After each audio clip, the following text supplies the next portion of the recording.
சித்தர்கள் எல்லாம் நாகப்பாம்பு வடிவில காட்சி தர ஒரு அபூர்வ கோவிலை பத்தி நீங்க கேள்விப்பட்டிருக்கீங்களா? இந்த கோவில கொடுக்கிற இந்த மந்திரிக்கப்பட்ட தீர்த்தத்தை குடிச்சா உங்க உடம்புல எப்பேற்பட்ட வியாதியா இருந்தாலும் அது சரியாயிடுமாங்க. எங்கே என்னன்னு சொல்றேன், ஃபுல்லா பாருங்க. ஈரோட்ல இருந்து 17 கிலோமீட்டர்ல கவுந்தப்பாடிங்கிற ஊர்ல தான் இந்த தம்பிக்கலை ஐயன் கோவில் அமைஞ்சிருக்குங்க. இந்த கோவில் ராகுகேதுக்கு பரிகார ஸ்தலமா இருக்கனால நீங்க பாக்கிறவங்க பாம்பு ரூபத்தில் இருக்க முனிவர் சிலை தாங்க பாப்பீங்க. இதோட 5 கால்கள் கொண்ட ஆடு மாடெல்லாம் கூட உங்களால பார்க்க முடியுங்க.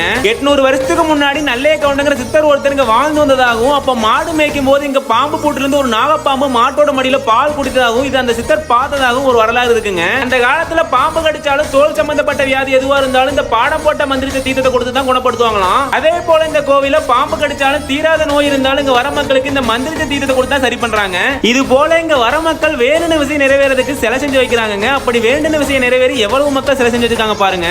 இப்படி பழமையான பல சிறப்புகள் வாய்ந்த இந்த கோயிலுக்கு நீங்க போயிருந்தீங்கன்னா கமெண்ட்ல சொல்லுங்க. அப்படி போகாதவங்க உங்க ஃப்ரெண்ட்ஸ் அண்ட் ஃபேமிலிக்கு இந்த வீடியோ ஷேர் பண்ணிட்டு கண்டிப்பா ஒரு முறையாவது இங்க போயிட்டு வாங்க.